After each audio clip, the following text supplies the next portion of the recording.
E bine că Gabi în față și eu văd la el unde sunt rafalele de vânt. Și știu unde să mă pregătesc. Când îi mișcă lui motorul, mă pregătesc și eu să mă împing cu vântul pe o parte. Da, aici nu mai e nicio rafală, aici e continuu vânt din stânga.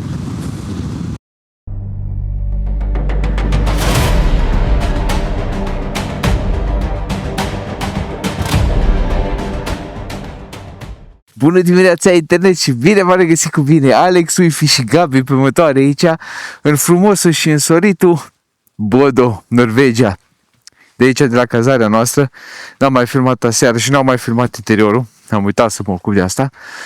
Am avut partea aia de sus de mansardă, că aici ajută proprietarul. 2 dormitoare, cu baie, cu living mare, cu bucătărie, foarte fain. Și a costat 900 și ceva de lei. Atâta că am avut cea mai proastă saltea din lume, o saltea exagerat de moale, efectiv unde atingeam pe ea mă scufundam, și am dormit cam prost. Și cel mai prost aparat de cafea din lume, n-am mai văzut așa ceva, ne-a dat ceva mizerie de vază, care trebuie să pui filtre, am primit de la voi mesaje pe Instagram, se cheamă, cred că Chemex, n-am mai auzit. Eu nu sunt cu cafeaua asta de hipsteri, numai bună să fie la guș, ușor de făcut și rapid, aia mă interesează. Și nu a fost ușor de făcut și rapid. Și probabil o să oprim îndată, sau îndată când o să oprim, o să trebuiască să-mi iau un energizant, să-mi iau o doză de cofeină ca să nu mă doară capul. Dar da, scumpă cazarea, 900 și ceva de lei v-am zis. Da, na, nu așa am găsit aici în Bodo, că aici în Bodo, localitatea asta ne-a lăsat feribotul care ne-a adus de pe Lofoten. Și astăzi urmează o zi lungă. Avem 6 ore și ceva de condus, 480 de km, ceva de genul ăsta. Mergem spre Atlantic Ocean Road, dar nu o să putem să-l facem tot drumul într-o zi. Așa că la noapte o să stăm iar într-un camping, mâine seară înainte de Atlantic Ocean Road o să stăm iar într-un camping și tot așa. Hai să ne barcăm pe motoare, ne facem frumos cap pentru poze și dăm bice. Dar mă ajutați să ridic motorul că e prea în pantă. Vă rog, pretty please. Ia să văd, într-o parte pot? E că pot. Da, dacă îi dau drumul la ambreiaj, n-am cum. Nu. Să-l împing. Bun, I need help. I was testing. Care sunt posibilitățile? Trebuie ridicate pe o parte, că nu o să pot singur. Așa în pantă. Opa, stai așa. Hai să vedem.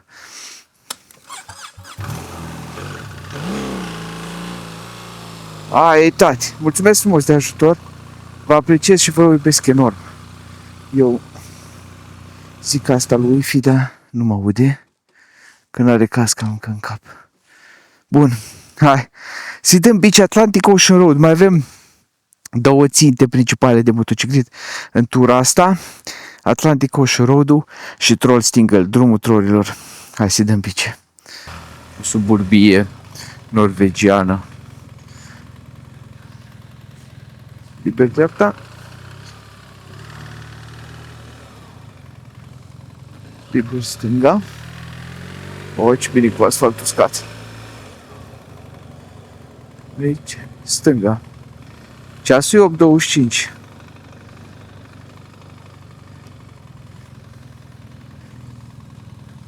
Vine din deal. Știți că acum îmi dau seama că v-am lăsat dați cam încetă. Cum am stat aseară fără topuri. Frumos. Frumoase rășele norvegiene, îmi plac tare. Foarte curat, țipiu, deci lună. Și bineînțeles ce place mie cel mai tare, că nu vezi griji cu zice abandonată, fără stăpâni. Ai, merită să vii să te sacrifici aici, să te înveți să dormi pe lumină afară. Pentru asta ai trecut pe roșu, dar ok. Da, stai. Adică venim și noi încetul. Gata, e cum mai vede și la noi. Hai. O să ditez în DaVinci să pară că semaforul era verde, să nu te ia poliția norvegiană după filmările mele. Nu știu dacă vă vine să credeți când vedeți soarele ăsta afară și cât am 15 grade, zice Word. Da. Noi încă suntem dincolo, noi suntem la nord de cercul polar. Astăzi de-abia o să coborâm. Sperăm să mai găsim ceva indicator în drumul de trece până la trecut peste el, ca să ne mai facem un selfie. Să se vadă că am trecut de ori cercul polar. Nu numai la dus, și la întors. Să avem o amintire, că nu știi când mai ajungi. Și să avem rezerve de poze.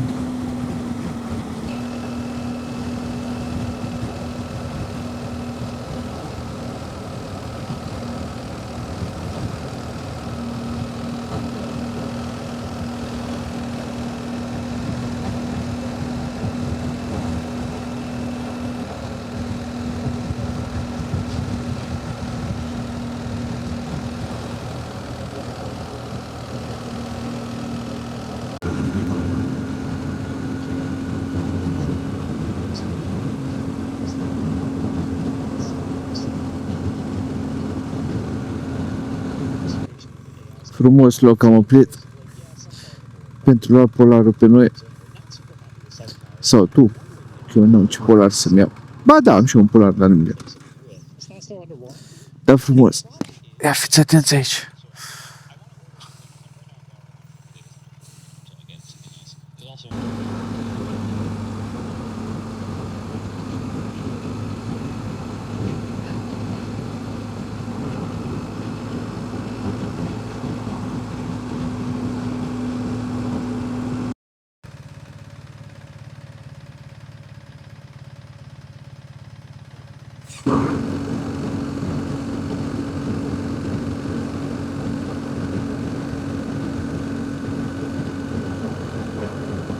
Și dacă vă întrebați cum o să eu după căsătura mea de la altă seară, e destul de bine. Damage-ul e destul de mic, am o vânătaie mare pe încheietură, dar din fericire nu mă mai doare așa de tare încheietura și exteriorul podul palmei.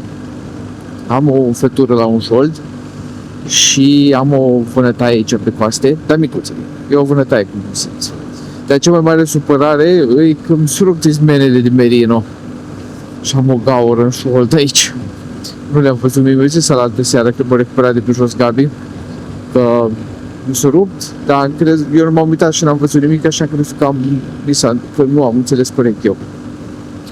Și aseară când mă schimbam, am văzut cam unde asta.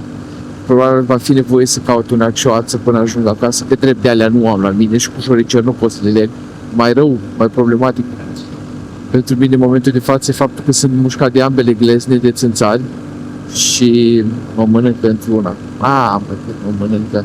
Mai ales când îmi pun și îmi dau jos cizmele de picior și să ating de zonele alea cu mușcăturile. Nasol. Mă iau în cărime și sunt deja cu picioare în cizme și nu mai pot nici cum să le rezolv. Și aseară am crezut că m-am scărpenat la o gleznă după ce am ajuns când am în pat la cazare. Crezut că mă scarpen până mă dă sângele. Da, astea-s. Mi-a trebuit țări nordice vara. Finlanda, mi-a trebuit mie Finlanda și Norvegia. Nu puteam să merg la Tekirghiol. La Tekirghiol mă dădeam până mor și nu aveam probleme cu țânțarii. Asta e viața.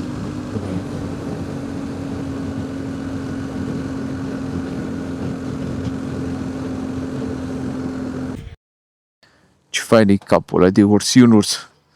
Că l-am văzut când am intrat. Ceva benzinărie aici, XY de asta.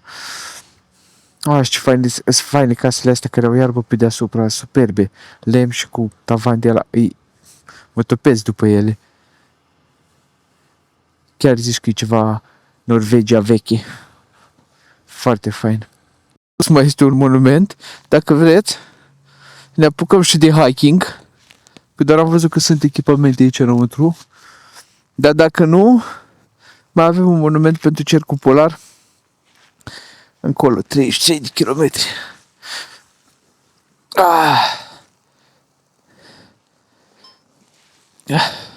Ce nu mi-a fost dor de costumul de minion. Dar sper măcar atâta. Da, acum s-a călzit, normal, că mi l-a luat 17 grade, nu mai e 14. Nici nu a apucat să mi se facă dor, nu? Cât de mult l-am purtat. Bine, măcar că am găsit și benzină mai ieftină aici. 20 de noci de ăștia de lor. Adică 10 lei.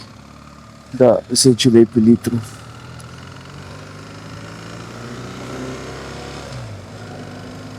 Ah, ce bine cu costum față de fără. Ce mult blochează asta vântul. Vreau să zic de... Cred că te prinde Estonia, dar mai mult din Finlanda. Nu știu dacă v-am povestit cu indicațiile astea. Vedeți, mai am 110 km de mers tot înainte, adică linii dreaptă. Linii dreaptă fără să schimbăm sensul de mers, în sensul ăla. Așa e, totul din Finlanda. Ai, nu știu, sens giratoriu, faci sens giratoriu, zici Waze la a doua ieșire, ieși din sens, după aia mergi 78 de km tot înainte. Înainte ai o curbă la dreapta, faci curba, după aia mergi 130 de km tot înainte. Și tot așa, 6 dimineața când am plecat, când am ieșit de Bodă din oraș, m-a avut direct 192 de km tot înainte. E ok asta? Are... Pe aia vreau să văd. E good? Da? Hai că se mișcă. Probabil. Ok. Bun. Dacă nu o să fie oprit. Să vedem ce baie avea. Cred că era din Germania, nu?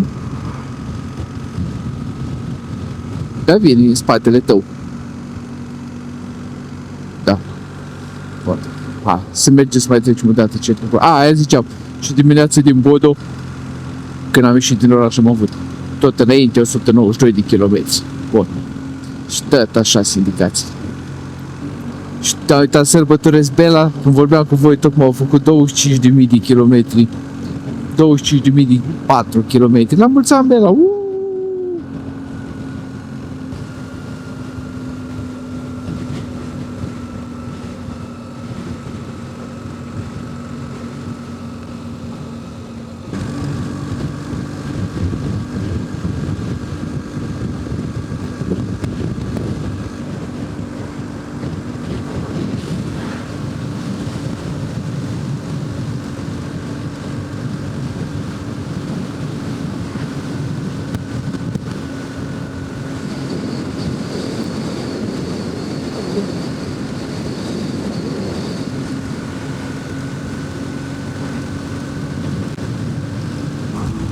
Începutul un vânt și o ploaie aici pe unde suntem noi, în parcul ăsta național.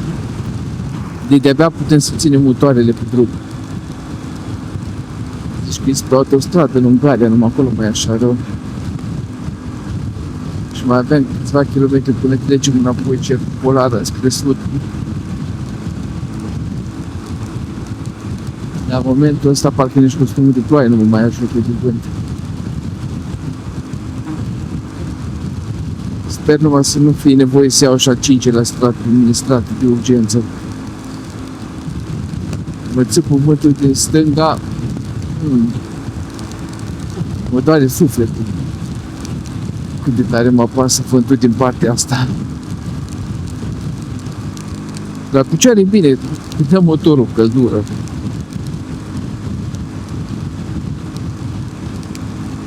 Da, sus, wow!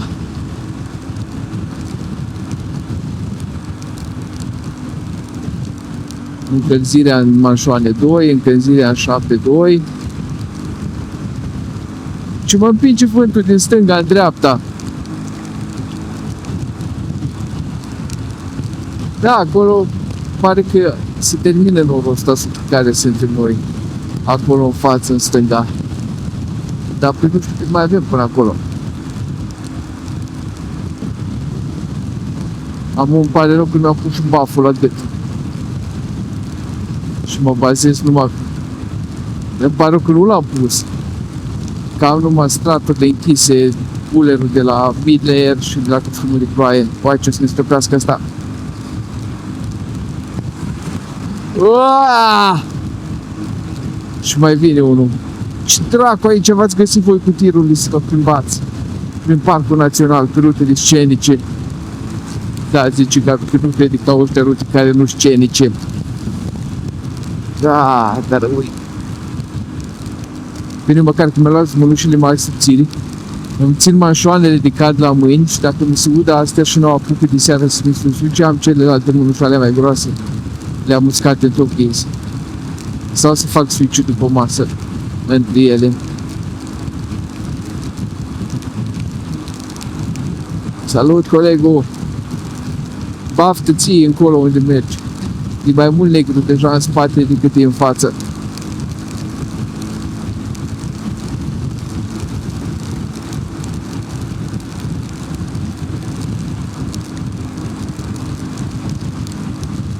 Bă, dar e frumos acum. N-ai ce să zici. Mai bine ploaie și văd pe aici decât în Teleorman. Și vedeți ce s-a schimbat? Verdeața, ce-a dispărut și copaci și arbuști și tot. Parcă suntem iar la Nordcap. Suntem la altitudine, la 600 de metri o să fie centrul polar aici. E bine că Gabi în față și eu văd la el unde sunt rafalele de vânt. Și știu unde să mă pregătesc. Când îi mișcă lui motorul, mă pregătesc și eu să mă împing cu vântul într-o parte. Da, aici nu mai e nicio rafală, aici e continuu vânt din stânga.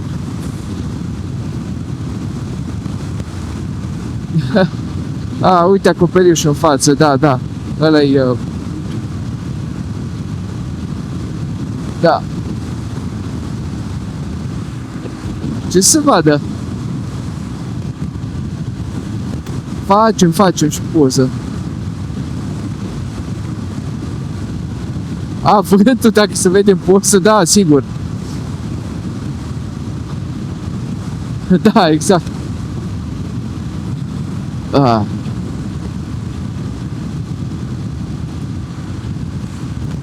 Trondheim, 568 de kilometri, dar mâine te duci pentru Trondheim de-abia. Oarmă, vântul vieții. Da, că ploaia s-a oprit, numai cu vântul a rămas. Și cum plecăm să-mi pun și baful la gât. Arctic Circle, da, boss, Arctic Circle, știu. De-aia și oprim aici.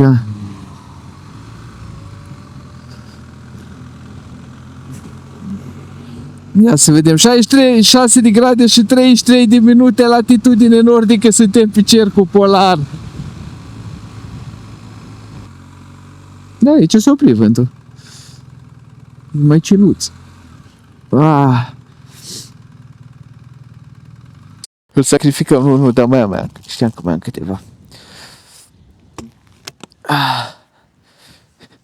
66 de grade, 33 de minute, 1229 de secunde, latitudine nordică, cercul polar din nou! Hai să punem un sticker rapid, să facem un selfie. Uite, putem să ne luăm piele de ren, ca să ne punem pe așa. Hai să vedem peste cine punem, unul mai vechi, mai obosit. Uite peste asta. Bun. Știți povestea? Selfie cu el, primiți o bere de la mine. Zice Gabi cu un tricou 329 de noci. De noci, nu? Adică 320 împărțit 260 de tricou. E, nu-i groaznic. Is the certificate personalized? Yes, I'll write your name on it. Ah, okay. Then can I have one, please?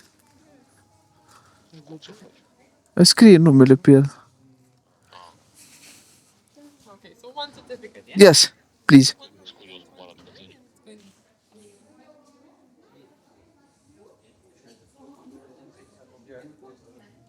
Yep.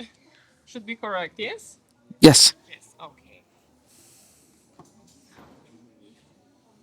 Și ștampile și tot.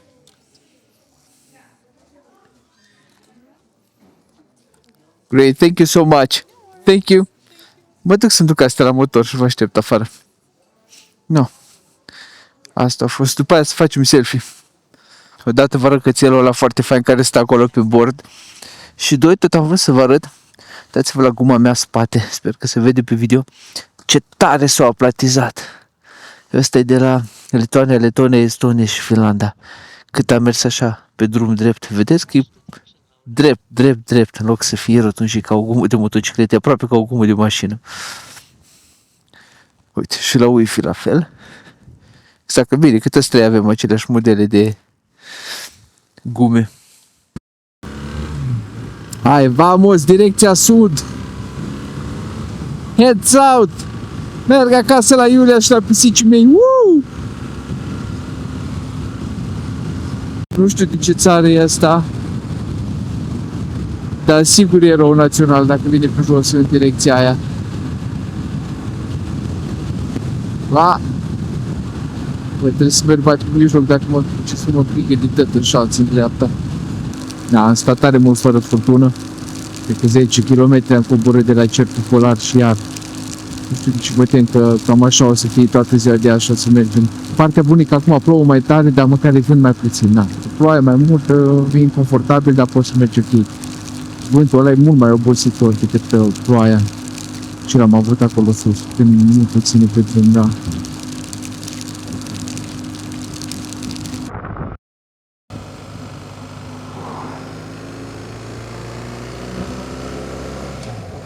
M-am oprit, am găsit aici un Coop mare, dar gen mare, e primul supermarket mare pe care l-am văzut în o săptămână, aproape o săptămână.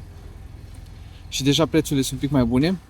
Și am luat și lui Iulia, că nu v-am mai arătat de pe drum, nu știu dacă am mai luat ceva din Norvegia până acum. O să văd acasă, că nu mai știu, deci debusolare totală. Deși cred că am luat jerky de ren, dar i-am luat acum și o conservă de mackerel în chili, de la firma asta, care n-am văzut la noi. Pun la colecția de suveniruri.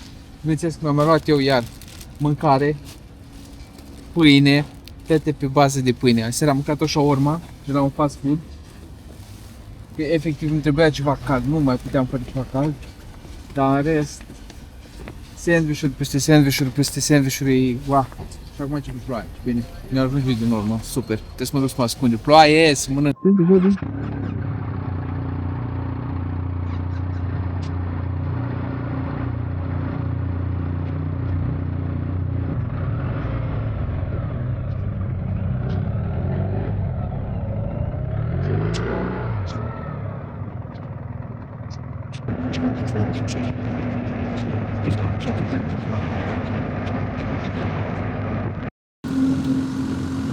Da, asta aveam nevoie. Bă, cine o dat bine, sau nu o dat bine, sau nu o dat bine. Acum intrăm într-un tunel unde să ne și răcească. Și nu numai asta, tunelul are 8 km și ceva. Adică intrăm în tunel în capătul ăsta și ieșim undeva pe la Lugoj.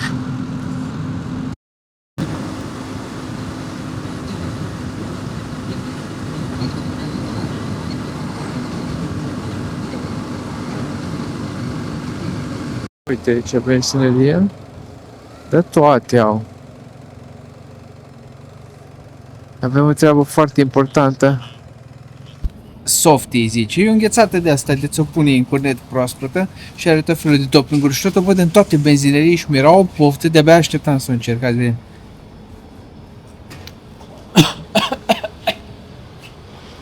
E cacao proaspătă și am prizat-o, topping. De cacao și am prizat-o pe toată. E foarte bună, dar nu inspirați când mâncați. Nu au fost înghețată ea. Da.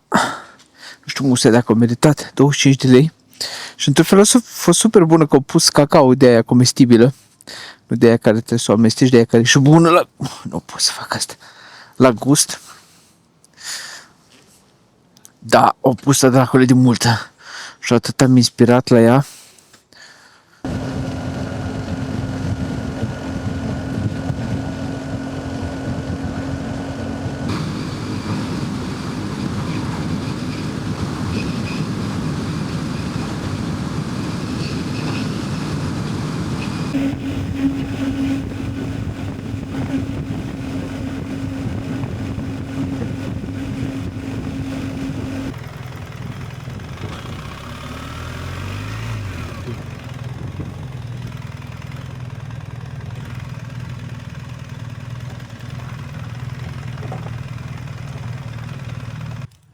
Ce-te o casă? Ce râs? Tot un zâmbet.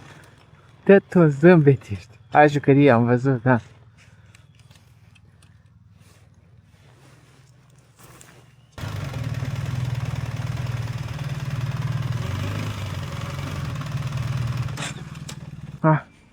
Să vedem ce avem și pe seara asta.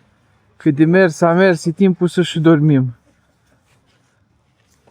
Oh, oh, ce frumos! Foarte frumos! Și omul să mă usuc mănușile. Oh, și separeu avem! Mama mia! Dar vreau și eu partea asta cu băncuța. Deep. Face curat, aranjează patul, că apare pe video. Să nu zică lumea, Doamne ferește, că stă cu patul nefăcut. Cum ești, băieții? Obosiți. Obosiți? Haide. Cred că astăzi am dormit cel mai mult pe motor. Doamne ferește. Bă, Mama, dacă tu uiți la asta, să știi că nu vorbești serios, nu dormi nimeni pe motor. am dormit pe motor. Cât a fost ploaia, m-am dus ață după becurile tale. Nu vedeai? N-avea vizibilitate sau de ce? Bă, atât era de zoom out. Am fost super obosit, dar nu știu ce. Când s-a acumulat oboseala, adică suntem cu... Dar cât am fost cu fotăn pe toată bucata aia, a fost foarte ok. Păi da, că a fost și interesant și vizual și astea și ne-au tras atenția și adrenalină și tot astea. Azi a fost mai chill un pic ziua. Dar nu a fost urât, că Norvegia tot e frumoasă, oriunde ești, e foarte frumoasă.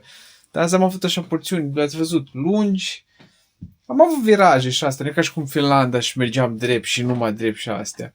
Dar nu a fost așa provocator de adrenalină să ne țină în priză cum a fost ieri pe Lofoten, spre exemplu, plus oboseală acumulată, adică noi trebuia planul inițial să ajungem vineri la Atlantic Ocean Road și noi să ajungem miercuri? Da. Da, suntem cu 2 zile, 3 zile înainte, ahead of schedule. Clar că am mers mult și normal să acumuleze oboseală. De-aia ne și punem acum la culcare. Și cât e ora? E 9:36, adică ne-am adunat cu miciori în căpănuță. Cred că ne-am băgat la somn la ora asta din Cluj. Da, exact. No, adică ne punem în pat și asta este. Mâine de iar la fel și poi mâine pentru noi cel puțin să fie cea mai lungă. Cea mai lungă zi. Da, că poi mâine o să facem Atlantic Ocean Road-ul, Trostingal, drumul trolilor și de acolo o să plecăm să ajungem seara în Oslo. Da, asta e, dragilor. Dacă ați rămas cu noi până aici, vă mulțumim foarte mult. Dacă nu sunteți abonați, să vă rugăm să luați în considerare, să lăsați și o abonare, dați un like, un share, un coment și dacă vreți să sprijiniți canalul, aveți jos un buton de join sau link de membership și nu uitați până data viitoare, fiți buni cu voi. Fiți buni cu alții. Salam uscat. Salam uscat să avem!